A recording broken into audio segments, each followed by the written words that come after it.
এবং সে খেলতে খেলতে একটা সময় ঘুমিয়ে পড়ে। তখন পিহুর বাবা আবারও কল করে, কিন্তু এইবার ফোন রিসিভ করার মতো শক্তি পিহুর মধ্যে নেই। এরপর শুরু হয় গা ছমছম করা কাহিনী। পিহু অচেতন অবস্থায় শুয়ে আছে। কারেন্ট চলে আসায় আয়রন হিট হয়ে যায় এবং সেখান থেকে ধোঁয়া উঠছে। পরিস্থিতি এখন কন্ট্রোলের বাইরে চলে যায়। তো পরবর্তী দৃশ্যে দেখা যায় বাহির থেকে অ্যাপার্টমেন্টের সবাই ওই রুমের দরজা ভাঙতে শুরু করছে। আর এইখানে একটা কথা বলে দেয়, এইগুলো কিন্তু অডিও ভিজুয়ালের মাধ্যমে শোনানো হয়েছে, ভিডিওর মাধ্যমে নয়। কারণ এই সিনেমাতে শুধুমাত্র দুইটা ক্যারেক্টারই দেখানো হয়েছে, এক পিহুকে এবং তার মাকে, আর বাকি সমস্ত ক্যারেক্টার অডিওর মাধ্যমে বোঝানো হয়েছে। এরপর উপরের ঘরে দেখা যায় সমস্ত ঘর ধোঁয়ায় ছেয়ে আছে। সেই সঙ্গে দেখা যায় পিহু যেখানে শুয়েছিল সেখানে নেই। এর মধ্যে পিহুর বাবার গলার আওয়াজ শোনা যায়, অর্থাৎ পিহুর বাবা বাড়ি ফিরে এসেছেন। বাড়ি ফিরে তিনি মেয়েকে খুঁজতে শুরু করেন। উপরে উঠে দেখেন তার স্ত্রী আর বেঁচে নেই, তিনি মারা গেছেন।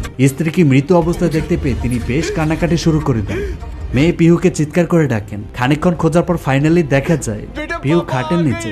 সে আপন মনে একই রকম খেলাধুলায় ব্যস্ত। তার জীবনে যে কত বড় একটা দুর্ঘটনা ঘটে গেল তা সে বুঝতেও পারলো না। আর এইভাবেই শেষ হয় আজকের মুভিটি।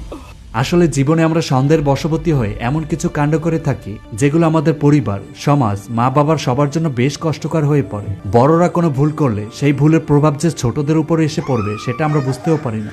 আর এজন্য যে কোনো কাজ করার আগে খুব ভালোভাবে ভেবেচিন্তে সিদ্ধান্ত নিতে হবে। কারণ জীবন তো একটাই, মানুষের জন্ম একবারই হয়, আর সেই জীবনকে সুন্দরভাবে সাজিয়ে তোলার দায়িত্ব তার নিজেরই। যাই হোক, মুভিটি আপনার কাছে কেমন লাগলো কমেন্টে জানিয়ে দিন। পরবর্তীতে কি ধরনের মুভি দেখতে চান সেটাও জানাবেন। আর ভালো লাগলে একটি লাইক, সাথে চ্যানেলটি সাবস্ক্রাইব করতে ভুলবেন না। তারপর সবাই কেমন আছে? খুব ভালো, তাই না?